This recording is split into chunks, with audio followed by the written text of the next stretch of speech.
اس کی پہلی 3 آیات تلاوت کی۔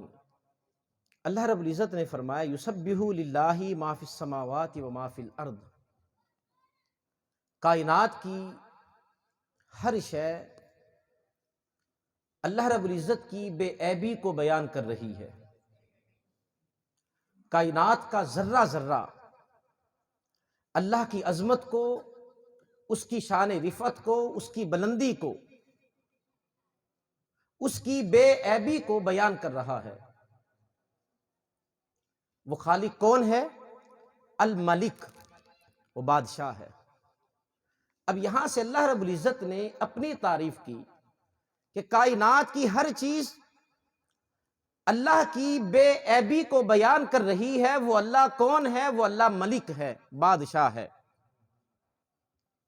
القدوس، بے عیب ہے۔ العزیز، غالب ہے۔ الحکیم، اس کے تمام امور حکمت سے بھرے ہوئے ہوتے ہیں۔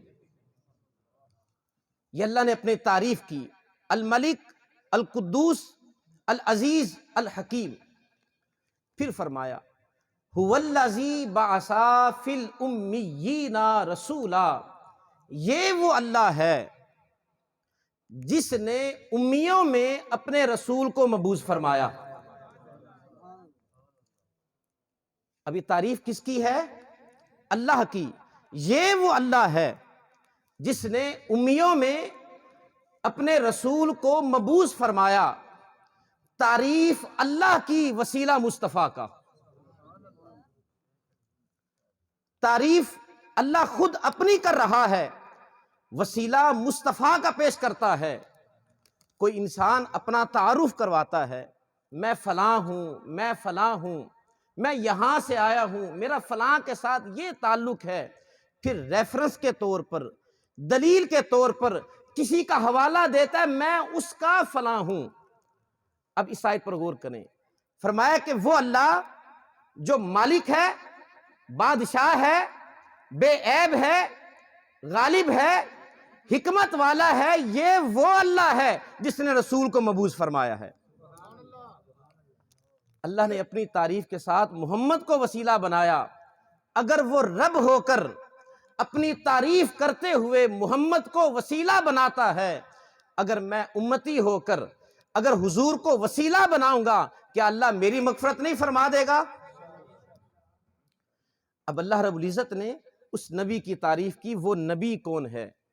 هو الذی بعث فی الامیین رسولا، وہ رسول کون ہے؟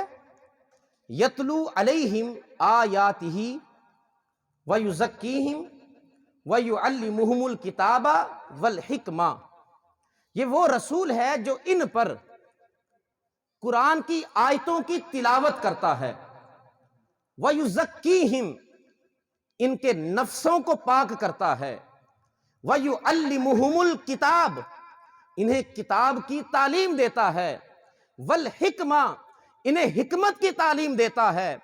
اللہ رب العزت نے یہاں پر مصطفیٰ کے 4 فریضوں کو بیان کیا، اور پچھلی آیہ مبارکہ میں اپنے 4 صفات کو بیان فرمایا۔ 4 صفتوں کو بیان کرنے کے بعد اس نے مصطفیٰ کے 4 فریضوں کو بیان فرمایا، اور پھر آگے فرمایا وآخرین منہم لما یلحقوا بہم، اور یہ رسول، یہ ایسا رسول ہے، ایسی عظمتوں والا، ایسی شانوں والا رسول ہے کہ نہ صرف جو اس کے سامنے موجود ہیں، نہ صرف انہیں ہدایت دیتا ہے، بلکہ یہ حبیب جو بعد کے زمانوں میں آئیں گے، جو بعد کے زمانوں میں آئیں گے، یہ نبی انہیں بھی ہدایت دے گا۔ جو اس نبی کے فرائض ہیں، قرآن کی آیتوں کی تلاوت کرتا ہے، نفسوں کو، باطنوں کو پاک کرتا ہے، کتاب کی تعلیم دیتا ہے، حکمت کی تعلیم دیتا ہے، یہ نہ صرف جو اس کے سامنے لوگ موجود ہیں، نہ صرف انہیں سکھاتا ہے، بلکہ جو بعد میں لوگ آئیں گے تا قیامت، اللہ رب العزت نے تا قیامت آنے والے انسانوں کی ہدایت کی ذمہ داری اپنے مصطفیٰ جان رحمت پر ڈال دی کہ محبوب یہ آپ کی ذمہ داری ہے، آپ نے ان کو ہدایت دینی ہے۔ اب حضرت آدم علیہ السلام سے لے کر عیسیٰ علیہ السلام تک انبیاء آتے رہے. آدم علیہ السلام آئے، ان کا وقت مقرر تھا، انہوں نے اپنے وقت میں اپنے فریضے کو ادا کیا. بعد میں کیا ہوتا ہے یہ ذمہ داری آدم علیہ السلام کی نہیں تھی. نوح علیہ السلام آئے، جب تک اللہ کی طرف سے حکم تھا، حیات ظاہری تھی، وہ تبلیغ کرتے رہے. جب اس دنیا سے ظاہری طور پر پردہ فرما گئے، بعد والے لوگوں کا کیا ہونا ہے یہ ذمہ داری نوح علیہ السلام کی نہیں تھی. انبیاء آتے رہے، اپنے فریضوں کو سر انجام دیتے رہے، لوگوں کو ہدایت دیتے رہے، لیکن کب تک؟ جب تک ان کا وقت تھا. بعد والے لوگوں کا کیا حال ہے انہیں اس سے کوئی غرض نہیں تھی. لیکن قربان جائیں اس نبی پر، جب اس نبی کو مبعوث فرمایا کہ محبوب نہ صرف آپ انہیں ہدایت دیں گے بلکہ جو بعد کے زمانوں میں لوگ آئیں گے قیامت تک، محبوب آپ انہیں بھی ہدایت دیں گے. اب یہ کیسے ہدایت دیں گے؟ آقا علیہ الصلوۃ والسلام کا ایک فرمان ہے. حضور نے ارشاد فرمایا کہ مجھے تمہارے گمراہ ہونے کا بالکل بھی ڈر نہیں ہے، کہ میرے بعد تم شرک میں مبتلا ہو جاؤ گے، اس بات کا کوئی خوف نہیں ہے. پہلے انبیاء آتے، جب وہ رخصت ہوتے امت بعد میں گمراہ ہو جاتی، شرک میں مبتلا ہو جاتی. موسیٰ علیہ السلام آپ نے 40 دن کا اعتکاف کیا، سرے طور گئے، اپنی امت سے توجہ ہٹا لی، اللہ کی طرف لو لگائے رکھی، اللہ کی طرف متوجہ رہے. 40 دن کے بعد جب موسیٰ علیہ السلام واپس اپنی قوم بنی اسرائیل کی طرف آئے تو دیکھا کہ بنی اسرائیل وہ بچڑے کو پوج رہی ہے، وہ شرک میں مبتلا ہو گئی. تو پتہ یہ چلا نبی توجہ ہٹا لے امت گمراہ ہو جاتی ہے. اور یہ کون سی امت؟ یہ وہ امت ہے کہ جس نے موسیٰ علیہ السلام کو فرعون کے دربار میں اس کی آنکھوں میں آنکھیں ڈال کر بات کرتے دیکھا تھا. یہ وہ قوم تھی جس نے موسیٰ علیہ السلام کے عصا کو اژدہا بنتے دیکھا. یہ وہ قوم تھی جس نے دریا میں راستہ بنتے دیکھا. یہ وہ قوم جس نے عصا کو دیکھا، وہ عصا موسیٰ علیہ السلام نے چٹان پر مارا، اس نے 12 چشمے جاری کر دیے. یہ وہ قوم جس نے من و سلوہ کو نازل ہوتے دیکھا، جس نے وادی طیٰ میں اللہ کی رحمت کو دیکھا. یہ وہ قوم، لیکن نبی نے توجہ ہٹائی، وہ سارے معجزات بھول گئی اور شرک میں مبتلا ہو گئی. پتہ یہ چلا نبی توجہ ہٹا لے امت گمراہ ہو جاتی ہے. لیکن آقا صلی اللہ علیہ وسلم فرما رہے ہیں مجھے تمہارے گمراہ ہونے کا ڈر نہیں ہے. کیوں؟ نہ میں توجہ ہٹاؤں گا نہ تم گمراہ ہوگے. یہ ہے وآخرین منہم لما یلحقوا بہم. محبوب جو بعد میں لوگ آئیں گے نا ان کی ذمہ داری بھی آپ پر ہے، آپ نے انہیں ہدایت دینی ہے. انبیاء کی بعثت کا مقصد کیا ہے؟ پہلی آیہ مبارکہ میں اللہ رب العزت نے آقا علیہ الصلوۃ والسلام کی بعثت کے کچھ مقاصد بیان فرمائے. ان پر قرآن کی آیتوں کی تلاوت کرتا ہے، ان کے نفسوں کو پاک کرتا ہے، باطن کو ستھرا کرتا ہے، کتاب کی تعلیم اور حکمت کی تعلیم دیتا ہے. یہ بعض مقاصد یہاں پر اللہ رب العزت نے بیان فرمائے. یہ تھے آقا علیہ الصلوۃ والسلام کی بعثت کے مقاصد. اب دیگر انبیاء، اللہ رب العزت نے دیگر انبیاء کو بھیجا. اب ان کے آنے کے مقاصد سورہ بقرہ آیت نمبر 213 فرمایا کان الناس امۃ واحدہ، ہم نے امت کو امت واحدہ بنایا.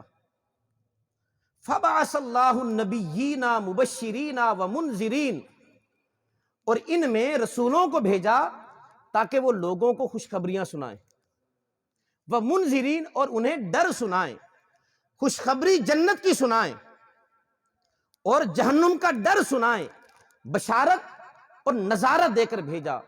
یہاں پر 2 مقصد بیان ہوئے. پھر آگے ایک اور مقام پر سورہ نحل میں آیت نمبر 36 میں اللہ رب العزت نے فرمایا وَلَقَدْ بَعَثْنَا فِي كُلِّ أُمَّةٍ رَسُولًا، ہم نے ہر خطے میں، ہر جگہ پر، ہر زمین پر، ہر گروہ میں نبیوں کو بھیجا ہے. کوئی شخص یہ نہیں کہہ سکتا کہ ہمارے پاس کوئی نبی نہیں آیا. ہر خطے میں، ہر گروہ میں، ہر جگہ پر، ہر زمین پر ہم نے انبیاء کو بھیجا. کس لیے؟ اَنِ اعْبُدُوا اللَّهَ، تاکہ وہ لوگوں کو یہ تعلیم دیں کہ لوگ اللہ کی عبادت کریں. یہ تیسرا مقصد یہاں پر بشارت خوشخبری سنائیں، جہنم کا ڈر سنائیں اور لوگوں کو اللہ کی عبادت کی طرف بلائیں۔ وَاجْتَنِبُوا الطَّاغُوتَ، انہیں شیطان کے حملوں سے بچائیں۔ یہ انبیاء کے عمومی مقاصد کو بیان کیا۔ اب آ جائیں کریم آقا علیہ الصلوۃ والسلام کی بعثت کا مقصد۔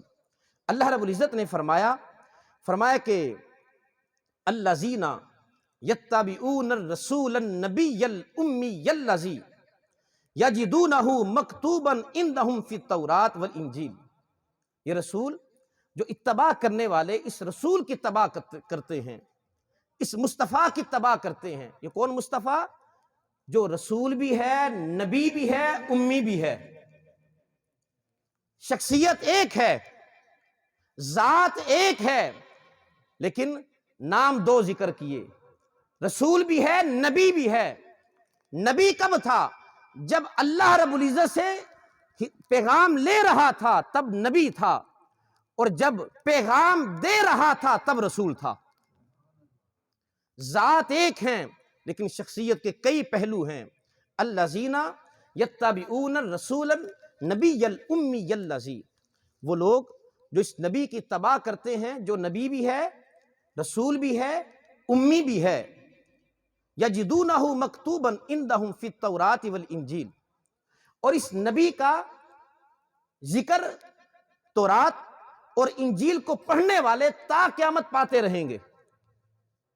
اس نبی کا ذکر تورات اور انجیل میں یہ پاتے رہیں گے، اس نبی کا جو رسول بھی ہے، نبی بھی ہے، امی بھی ہے۔ کیا ذکر؟ اب آگے بعثت کے مقاصد بیان ہوئے۔ بعثت کا مقصد یامرہم بالمعروف، یہ نبی ایسا ہے جو لوگوں کو نیکی کا حکم دیتا ہے، وینہاہم عن المنکر، لوگوں کو برائیوں سے روکتا ہے، ویحل لہم الطیبات، ان کے لیے پاکیزہ چیزوں کو حلال کرتا ہے، ویحرم علیہم الخبائث، ناپاک چیزوں کو حرام کرتا ہے۔ یہ نبی لوگوں کے لیے پاکیزہ چیزوں کو حلال کرتا ہے، ناپاک کو حرام کرتا ہے۔ اب سوال یہ پیدا ہوا، جو چیز ہے ہی پاک وہ ہے ہی حلال، پاک ہے تو حلال ہے، اور جو ہے ناپاک وہ ہے ہی حرام، لیکن اللہ نے فرمایا یہ نبی پاکیزہ چیزوں کو حلال کرتا ہے۔ یہ بتانا مقصود ہے ہیں پاک، لیکن جب تک یہ نبی انہیں پاک نہیں کہے گا وہ چیز پاک نہیں ہوگی۔ یہ نبی جب تک اس چیز کو جو ہے ناپاک یہ نبی حرام نہیں کہتا وہ چیز حرام نہیں ہوگی۔ اللہ رب العزت نے یہاں پر نبی کو امی کہہ کر پکارا، الذین یتبعون الرسول النبی الامی، یہ نبی رسول اور امی ہے۔ بعض لوگوں نے امی کا معنی وہ بندہ جو کہ پڑھنا لکھنا نہیں جانتا یہ کیا، جس کو پڑھنا لکھنا نہیں آتا وہ امی ہے۔ اب سورہ جمعہ کی جو آیت مبارکہ تلاوت کی اس میں اللہ نے فرمایا هو الذی بعث فی الامیین رسولا، کہ ہم نے امیوں میں رسول کو بھیجا۔ اگر امی اس کا معنی ان پڑھ لیا جائے، یہ تو سادہ آدمی بھی جانتا ہے کہ کسی ان پڑھوں کو تعلیم دینے کے لیے نہیں بھیجا جاتا، تو لہٰذا امی کا معنی جب یہ لفظ حضور کے ساتھ جڑے گا تو یہ نہیں کہا جائے گا اس کو پڑھنا لکھنا نہیں آتا۔ وہ کیسے پڑھنا لکھنا نہیں آتا؟ اللہ نے فرمایا اقرا بسم ربک الذی خلق خلق الانسان من علق اقرا وربک الاکرم الذی علم بالقلم، وہ رب جس نے لکھنا بھی سکھایا پڑھنا بھی سکھایا ہے۔ اللہ رب العزت نے آدم علیہ السلام کو فرشتوں کے سامنے پیش کرنا تھا، آدم علیہ السلام کو تمام چیزوں کے نام سکھائے، تمام چیزوں کے نام سکھانے کے بعد اب فرشتوں کے سامنے کھڑا کیا، کل فرشتے سامنے کھڑے ہیں، آدم علیہ السلام سٹیج پر کھڑے ہیں۔ اللہ نے فرمایا اے آدم جو تمہیں میں نے نام سکھائے تھے اب وہ نام انہیں بیان کرو۔ آدم علیہ السلام نے وہ نام فرشتوں کے سامنے بیان کیے تو پتہ یہ چلا جب کسی کو فوقیت دینی ہو، آدم علیہ السلام کو فضیلت دینی تھی تو اللہ نے انہیں برتری دی، انہیں علم کے ذریعے برتری دی، یہ تو اللہ بھی جانتا ہے۔ اب اللہ رب العزت نے قوم کی ہدایت کے لیے، لوگوں کی ہدایت کے لیے، جو لوگ گمراہیوں میں تھے ان کی ہدایت کے لیے نبی کو بھیجنا تھا، کیا وہ نبی کو بغیر لکھائے اور پڑھائے بھیجے گا؟ بغیر سکھائے بھیجے گا؟ الذین یتبعون الرسول النبی الامی، امی یہ عربی کا لفظ ہے، ماں اس کو عربی میں کہا جاتا ہے، اور کا معنی ہے اصل، کا معنی ہے جڑ، اس لیے کہ اولاد کے لیے اصل ماں ہوتی ہے، ماں نہیں اولاد نہیں ہوتی، تو ماں اصل ہے اولاد کے لیے۔ تو اللہ رب العزت نے اپنے حبیب کے لیے لفظ امی کا لفظ استعمال کیا تو فرمایا یہ اصل کائنات ہیں، یہ وجہ کائنات ہیں، یہ ہیں تو کائنات ہے، یہ ہیں تو سب کچھ ہے، یہ ہیں تو کوس و قزح کی رعنائیاں ہیں، یہ ہیں تو یہ کائنات کی رونقیں ہیں، یہ ہیں تو کائنات کا سب کچھ ہے۔ اگر یہ مصطفیٰ نہ ہوتا میں تمہیں بھی پیدا نہ کرتا، اس کائنات کو بھی پیدا نہ کرتا، اپنا رب ہونا بھی ظاہر نہ فرماتا۔ یہ نبی امی یہ اصل کائنات ہیں، یہ وجہ کائنات ہیں، تو یہاں پر امی کا معنی اصل کیا جائے گا، جڑ کیا جائے گا، اس کی وجہ سے تمہارا وجود ہے، اس کی وجہ سے اس کائنات کا وجود ہے۔ اللہ رب العزت نے اور بھی انبیاء کو بھیجا۔ آدم علیہ السلام کو جب تخلیق کرنا تھا فرمایا انی جاعل فی الارض خلیفہ، فرشتو میں زمین پر اپنا خلیفہ بنانے لگا ہوں۔ کہا جاعل، جاعل معنی بنانا۔ داؤد علیہ السلام کے لیے فرمایا یا داؤد انا جعلناک خلیفۃ فی الارض، یہاں پر بھی داؤد علیہ السلام کے لیے لفظ جعل استعمال کیا، جعل معنی بنانا۔ انبیاء کو بھیجا تو ان کے لفظ جعل استعمال کیا کہ میں نے نبی آدم علیہ السلام کو بنایا، داؤد کو بنایا، نوح کو بنایا، موسیٰ کو بنایا، عیسیٰ کو بنایا، ابراہیم کو بنایا، شعیب کو بنایا، یوسف کو بنایا، لوط کو بنایا، کل انبیاء آئے میں نے سب کو بنایا۔ بنایا اسے جاتا ہے جو پہلے نہ ہو، بنایا اسے جاتا ہے جو پہلے نہ ہو۔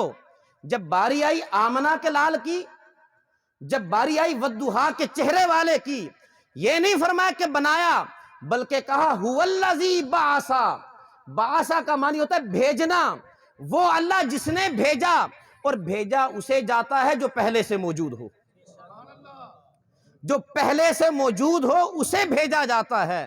کہا هو الذی بعث فی الامیین رسولا، یہ وہ رسول کہ ہم نے امیوں میں ہم نے اس کو بھیجا، هو الذی بعث، تو لفظ بعث کا استعمال کیا۔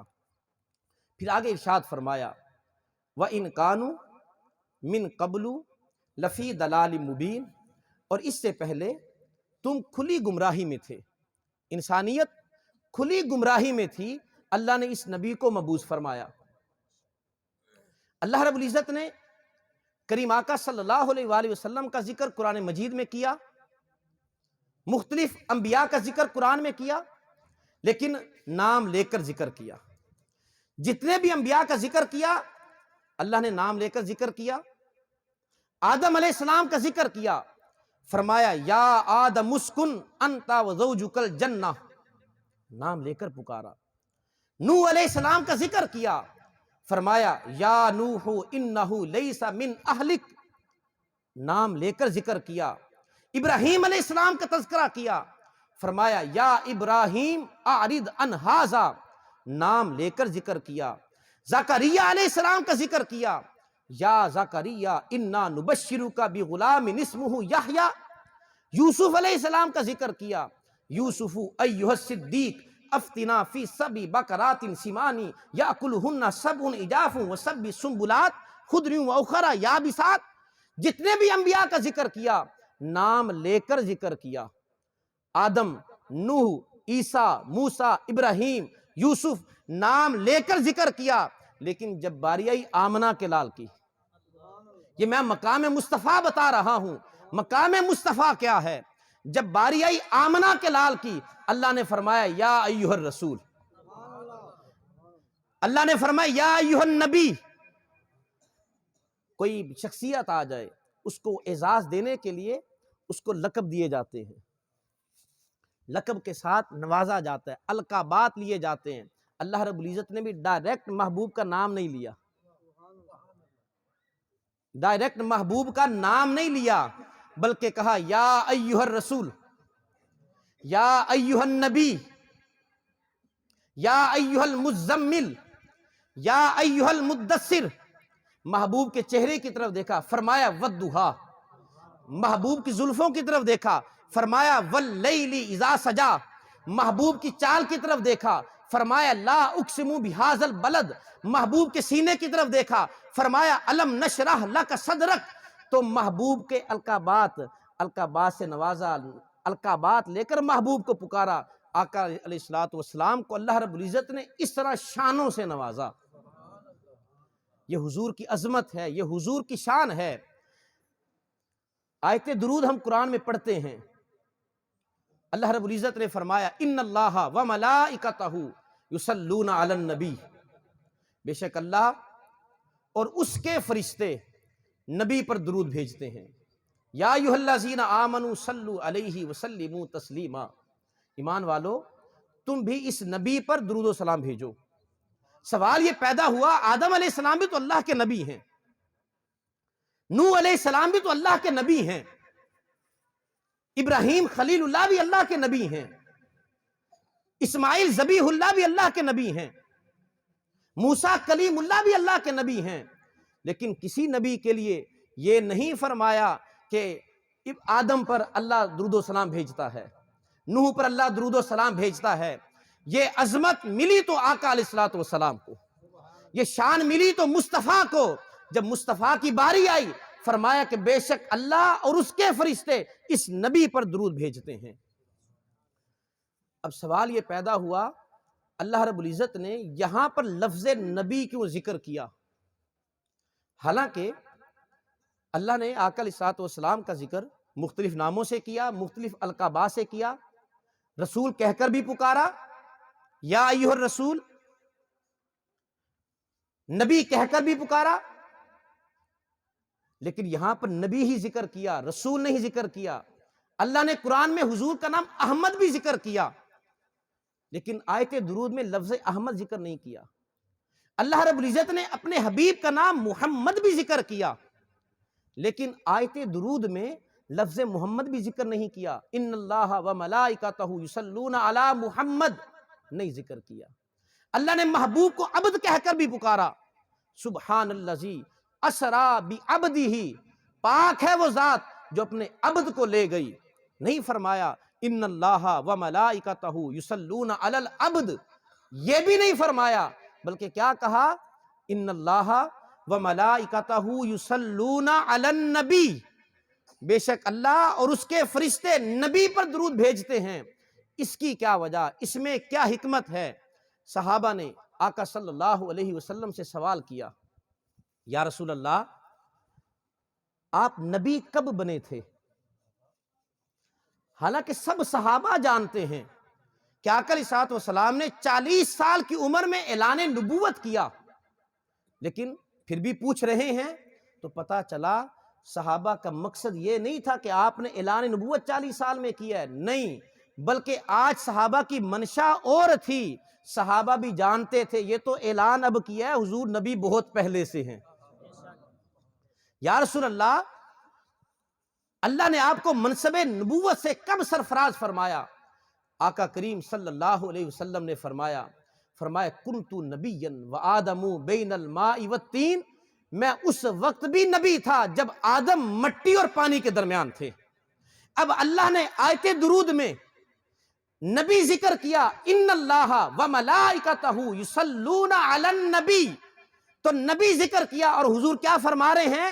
کنت نبیا، میں اس وقت بھی نبی تھا جب آدم مٹی اور پانی کے درمیان تھے۔ لفظ نبی کو اس لیے ذکر کیا، جب سے نبی ہیں تب سے درود ہے، اس لیے کہ حضور محمد بنے اس وقت جب آقا علیہ الصلوۃ والسلام کی ولادت ہوئی۔ آپ نے رسول کا لقب اللہ نے اس وقت دیا جب آپ نے اعلان رسالت کیا۔ احمد اس وقت تھے جب آپ کی پیدائش ہوئی، آپ کی والدہ نے نام رکھا۔ اور نبی کب تھے؟ جب آدم علیہ السلام مٹی اور پانی کے درمیان. نعرہ تکبیر، نعرہ تکبیر، نعرہ رسالت، نعرہ رسالت، آقا ہمارے بڑی شان والے، آقا ہمارے.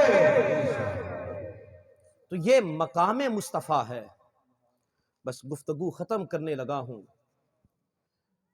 خطبہ حجۃ الوداع ہے. آقا علیہ الصلوۃ والسلام خطبہ ارشاد فرما رہے ہیں. کم و پیش 1,24,000 صحابہ حضور کے سامنے ہیں. کئی صحابہ آقا علیہ الصلوۃ والسلام کے ساتھ مدینہ سے آئے، کچھ راستے میں شامل ہوئے. اب سب احرام باندھ کر آئے ہیں. کیا کرنے؟ حج کرنے. اور حج کن دنوں میں کیا جاتا ہے؟ ذوالحجہ کے دنوں میں، ذوالحجہ کے مہینے میں، ذوالحجہ کے دنوں میں 9، 10، 11 یہ حج کے ایام ہیں. اب سب صحابہ احرام باندھ کر مدینہ سے چلے، کچھ راستے میں ملے، گھاٹیوں سے ساتھ ملے، اور آقا علیہ الصلوۃ والسلام کے ساتھ مکہ پہنچے. یوم النحر ہے. حضور خطبہ ارشاد فرما رہے ہیں. خطبہ ارشاد فرماتے فرماتے آقا علیہ الصلوۃ والسلام نے صحابہ سے سوال کیا. فرمائے ایو شہر ھذا، صحابہ یہ مہینہ کون سا ہے؟ اب کیا حضور کو نہیں پتا یہ مہینہ کون سا ہے؟ اور صحابہ کو نہیں پتا یہ ذوالحجہ کا مہینہ ہے؟ لیکن سب صحابہ خاموش ہیں، کسی نے جواب نہیں دیا. حضور نے پھر سوال کیا ایو شہر ھذا، یہ مہینہ کون سا ہے؟ این بلد ھذا، یہ شہر کون سا ہے؟ کیا سب کو نہیں پتا یہ شہر مکہ ہے؟ سامنے تو بیت اللہ ہے، سب کو پتا ہے مکہ شہر ہے، سب کو پتا ہے یہ ذوالحجہ کا مہینہ ہے. اور حضور نے بھی حد کر دی. حضور نے بھی حد کر دی. صحابہ خاموش ہیں، کوئی جواب نہیں دیا. حضور نے پھر سوال کیا ایو یوم ھذا، صحابہ یہ دن کون سا ہے؟ اب سب جانتے یوم النحر ہے، سب کو پتا ہے یوم النحر ہے، شہر مکہ ہے، ذوالحجہ کا مہینہ ہے، لیکن سب خاموش ہیں، کسی نے جواب نہیں دیا. یہ بخاری اور مسلم کی متفق علیہ حدیث ہے، اور امام بخاری نے اس کو اتنی مرتبہ ذکر کیا مختلف طرق سے، مختلف راویوں سے. اور کوئی حدیث حد تواتر تک پہنچ جائے وہ نص قطعی کا درجہ حاصل کر لیتی ہے. جس طرح قرآن کی آیت کا درجہ ہوتا ہے، متواتر حدیث کا درجہ پھر وہی بن جاتا ہے. سب صحابہ خاموش ہیں، کسی نے جواب نہیں دیا. پتہ یہ چلا جب مصطفیٰ بات کرے اور بات کا پتہ بھی ہو، ادب کا تقاضا یہ ہے وہاں پر خاموش رہا جائے. یہ صحابہ کا عقیدہ ہے، پتہ بھی ہے بات کا، لیکن ادب یہ ہے خاموش رہا جائے. تو جس نے ادب لیا وہ صحابہ کا عقیدہ ہے. سنیو تمہیں مبارک ہو، تمہیں مبارک ہو. ہم حضور کا ادب کرتے ہیں، ہم حضور کا احترام کرتے ہیں، ہم آقا علیہ الصلوۃ والسلام کے ساتھ بے پناہ عقیدت رکھتے ہیں. جو پتہ ہونے کے بعد بھی خاموش رہے، یہ صحابہ کا عقیدہ. اب دوسری حدیث پاک یہ بھی بخاری مسلم کی ہے. کسی نے صحابہ سے سوال کیا صحابہ کیا تمہیں پتہ نہیں تھا یہ شہر مکہ ہے؟ کیا تمہیں پتہ نہیں تھا یہ ذوالحجہ کا مہینہ ہے؟ کیا تمہیں پتہ نہیں تھا یہ یوم النحر ہے؟ لیکن بتایا کیوں نہیں؟ سب صحابہ نے کہا پتہ تھا یہ شہر مکہ ہے، پتہ تھا یوم النحر ہے، پتہ تھا ذوالحجہ کا مہینہ ہے، لیکن یار کی منشا کا نہیں پتہ تھا. یار کے دل میں کیا بات ہے؟ کہیں یار کے دل میں بات ہو مکہ کا شہر کوئی اور، مکہ شہر کا نام کوئی اور رکھنا ہے، اور ہم مکہ کہہ دیں، یار کا منشا کوئی اور ہو. ہم کہہ دیں یا رسول اللہ یہ یوم النحر ہے، لیکن یار کے ذہن میں کوئی اور بات ہو. حضور اگر مکہ کا نام مدینہ رکھ دیتے تو اس دن وہ مدینہ بن جاتا. ہمیں نہیں پتا تھا حضور کی منشا کیا ہے. یوم النحر کا دن حضور کوئی اور رکھ دیتے، ہم مان لیتے کہ یا رسول اللہ یہی دن ہے جو آپ نے کہا. ذوالحجہ کا نام آپ محرم رکھ دیتے. ہمیں کیا پتا تھا حضور کی منشا کیا ہے؟ یار کی منشا نہیں پتا تھا، اس لیے جواب نہیں دیا. اب ایک اور نقطہ اس بات میں، کیا یہ قرآن مجید 23 سال کا عرصہ نازل ہو چکا تھا. قرآن مجید کا نزول مکمل ہو گیا. الیوم اکملت لکم دینکم واتممت علیکم نعمتی وردیت لکم الاسلام دینا. یہ آیت مبارکہ خطبہ حجۃ الوداع کے موقع پر نازل ہوئی. محبوب دین مکمل کر دیا، قرآن مکمل ہو گیا، ہدایت مکمل ہو گئی. کیا صحابہ نے یہ جو اس شہر مکہ، یہ شہر مکہ کو اللہ نے قرآن میں ذکر کیا، انا اولا بیت وضع للناس للذی ببکہ. صحابہ کو بھی پتا تھا اللہ اس شہر کو مکہ کہہ چکا، صحابہ کو پتا تھا اللہ نے اس شہر کو مکہ کا نام دیا ہے، لیکن پھر بھی حضور نے جب پوچھا نا یہ شہر کون سا ہے، جواب نہیں دیا. پتا یہ چلا جو یار کے منہ سے نکل جائے بات وہی ہے، بات وہی ہے، قرآن وہی ہے جو مصطفیٰ نے کہہ دیا.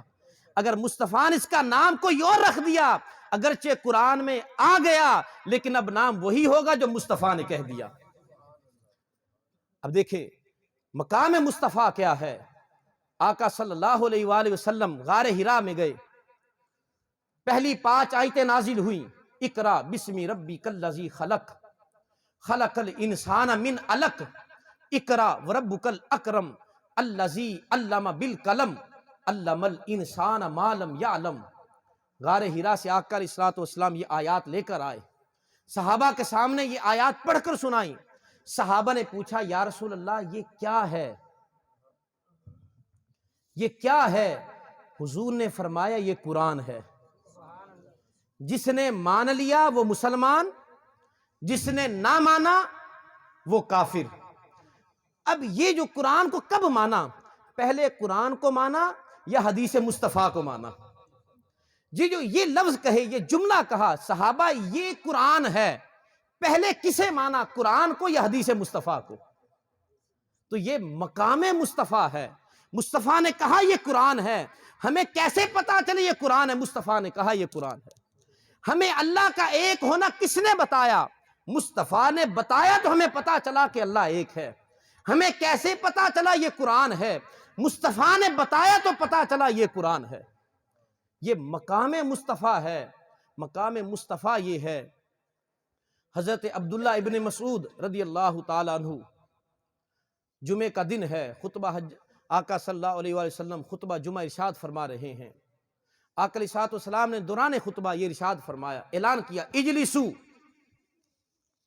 صحابہ بیٹھ جاؤ. جو مسجد میں کھڑے تھے فرمایا کہ بیٹھ جاؤ. عبداللہ ابن مسعود وہ مسجد میں نہیں تھے، مسجد کے دروازے میں تھے، مسجد کے دروازے میں تھے، اندر نہیں تھے. بعض روایات میں وہاں سے گزر رہے تھے، بعض میں ہے مسجد میں آنے لگے تھے لیکن ابھی دروازے میں تھے. حضور کا یہ فرمان سنا اجلسو، بیٹھ جاؤ. فسامیہ ابن مسعود، حضرت ابن مسعود نے اس بات کو سنا، کیا ہوا؟ فجالس علی بابن، جہاں پر حضور کا یہ کلام سنا کہ بیٹھ جاؤ، دروازے میں کھڑے تھے وہیں پر بیٹھ گئے. تو کسی نے کہا کہ عبداللہ ابن مسعود یہ تمہیں نہیں کہا، جو مسجد کے اندر بیٹھے ہیں نا یہ حضور نے انہیں کہا ہے بیٹھ جاؤ. عبداللہ ابن مسعود رضی اللہ تعالیٰ عنہ آپ نے کیا خوب جواب دیا. آپ نے کہا تمہیں پتا ہے کہ حضور نے کسے کسے کہا ہے؟ اور اگر حضور نے یہ مجھے کہا ہو اور میں یہ سوچ کر کہ حضور نے مجھے نہیں کہا، جو مسجد میں بیٹھے ہیں انہیں کہا ہے، اور میں یہ سوچ کر میں آگے چلا جاؤں اور اللہ کی بارگاہ میں کیا جواب دوں گا؟ تو جو حضور کہہ دیں وہ نسِ قطعی ہے، جو ادب کریں وہ صحابہ کا عقیدہ ہے، جو عقیدت رکھے وہ صحابہ کا عقیدہ ہے. آقا کی بات ہر ایک کے لیے حرف آخر ہو، یہ صحابہ کا عقیدہ ہے. آقا علیہ الصلوۃ والسلام مسجد نبوی میں خطبہ دیا کرتے، خطبہ ارشاد فرماتے ایک خشک تنے کے ساتھ ٹیک لگا کر. یہ میں مقام مصطفیٰ بتانے لگا ہوں. مقام مصطفیٰ کیا ہے؟ وہ تو خشک تنا بھی جانتا تھا یہ مصطفیٰ ہے، خشک تنا تھا. حضور اس کے ساتھ ٹیک لگا کر خطبہ دیا کرتے تھے. ایک انصاریہ خاتون آئی، اس نے کہا یا رسول اللہ اگر آپ اجازت دیں میں آپ کے لیے ممبر نہ بنوا دوں؟ حضور نے فرمایا جیسے تمہاری مرضی. اب ممبر بنوا دیا گیا. جمعے کا دن آیا، اس تنے کو اٹھا کر مسجد کے کونے میں رکھ دیا، ممبر بچھا دیا، حضور تشریف لائے، ممبر پر تشریف فرما ہوئے تو ادھر سے اچانک جس کونے میں وہ تنا پڑا تھا وہ رونے لگ گیا۔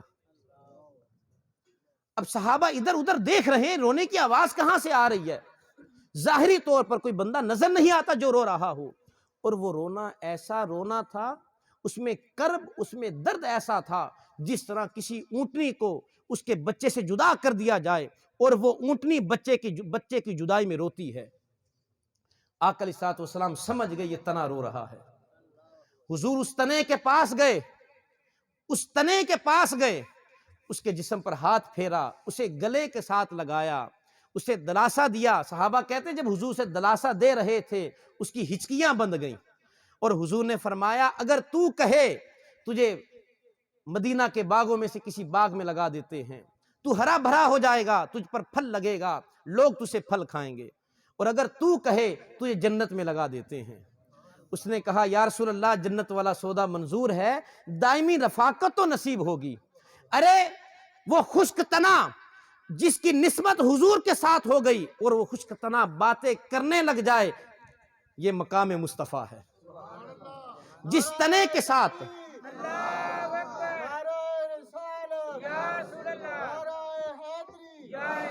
سیدی مرشدی یا نبی یا نبی، سیدی مرشدی یا نبی یا نبی، غلام ہے رسول کے غلام ہے، غلام یہ رسول میں موت بھی قبول ہے، جو ہو نہ عشق مصطفیٰ تو زندگی فضول ہے۔ تو یہ مقام مصطفیٰ ہے۔ اگر وہ خشک تنا اس کی نسبت مصطفیٰ کے ساتھ ہو جائے، اس بے جان تنے میں جان آ جاتی ہے، اس خشک تنے میں جان آ جاتی ہے۔ اور لوگ کہتے ہیں مصطفیٰ ہماری طرح ہیں، تم ایسے کر کے دکھاؤ، تم ایسے کر کے دکھاؤ، یہ تو وہ مصطفیٰ ہے انگلی سے اشارہ کرے چاند دو ٹکڑے ہو جاتا ہے، یہ وہ نبی ہے ہاتھ سے اشارہ کرے سورج سجدہ حق چھوڑ کر ڈوبا ہوا سورج واپس پلٹ آتا ہے، یہ وہ نبی ہے جس ہنڈیا میں اپنا لعاب دہن ڈال دے وہ 10 آدمیوں کا سالن 100 آدمیوں کو پورا ہو جاتا ہے، یہ وہ مصطفیٰ ہے، یہ وہ نبی ہے جن راہوں سے گزرتا ہے وہ گلیاں خوشبوؤں سے مہک جاتی ہیں، جن جگہوں سے گزرتا ہے پتھر دیکھ کر انہیں کلمہ پڑھنے لگ جاتے ہیں، احد پہاڑ پر قدم رکھے احد پہاڑ خوشی سے جھومنے لگ جاتا ہے، یہ وہ نبی ہے ایک پیالے میں ہاتھ رکھ دے وہ ایک پیالہ وہ پانی پورے لشکر کو پورا ہو جاتا ہے۔ تم کہتے ہو مصطفیٰ ہماری طرح ہیں، اگر تمہاری طرح ہیں مصطفیٰ جیسا بن کر دکھاؤ، پھر یہ کر دکھاؤ، ابھی فیصلہ ہو جائے گا، دودھ کا دودھ پانی کا پانی ہو جائے گا۔ مصطفیٰ ہیں، مصطفیٰ ہیں، ہم تو ان کی گرد راہ کو نہیں پا سکتے، یہ وہ مصطفیٰ ہیں۔ اللہ رب العزت نے قرآن میں فرمایا لو انزلنا ھذا القرآن علی جبل لرأیتہ خاشعا متصدعا من خشیۃ اللہ، اگر یہ قرآن ہم پہاڑوں پر نازل کرتے تو پہاڑ خشیت الہی سے ریزہ ریزہ ہو جاتے۔ ارے ہلکی سی تجلی ڈالی تھی، موسیٰ علیہ السلام کہتے ہیں ربی آرینی، باری تعالیٰ تجھے دیکھنا چاہتا ہوں، آواز آتی لن ترانی، موسیٰ تو نہیں دیکھ سکتا، ہے تو کلیم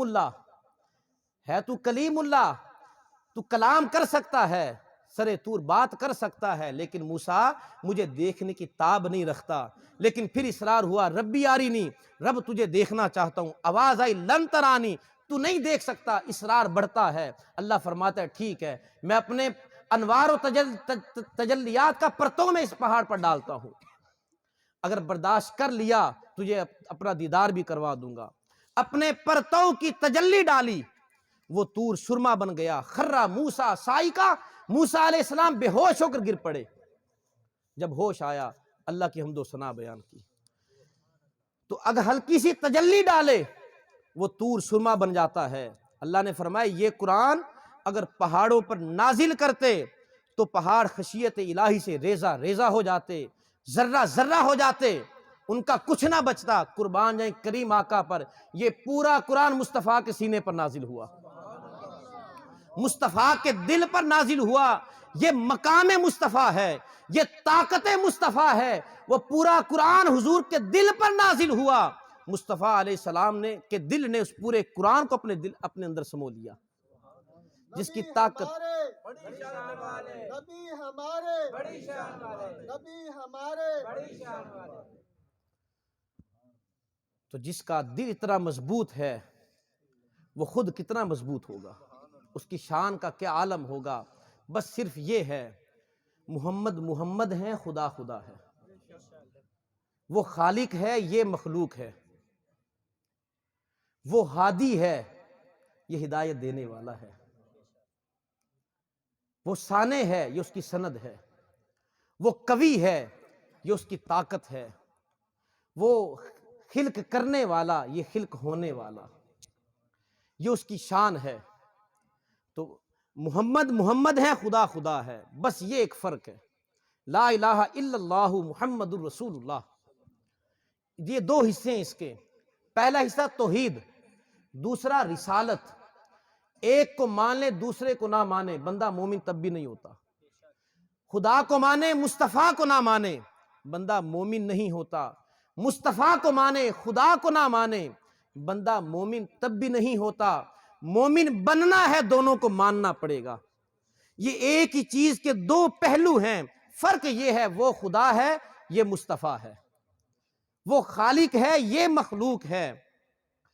محمد محمد کریں دے گزر گئی، احد کو احد نال ملیں دے گزر گئی۔ بس صرف یہی فرق رکھنا ہے۔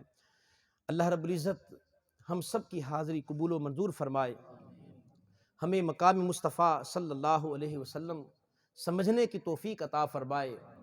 بہت سارے فتنے ہیں اس دور پرفتن میں، بہت سارے لوگ ہیں جو اس وقت باقاعدہ نوجوان نسل کو خراب کر رہے ہیں، انہیں ایک منصوبے کے تحت انہیں مقام مصطفیٰ سے دور کیا جا رہا ہے، انہیں باقاعدہ یہ تعلیم دی جاتی ہے، یہ تبلیغ کی جاتی ہے، اس طرح کر لو تب بھی کچھ نہیں ہوتا، کمر کر لو تب بھی کچھ نہیں ہوتا، دلائل دیے جاتے ہیں، لیکن مقام مصطفیٰ یہ ہے۔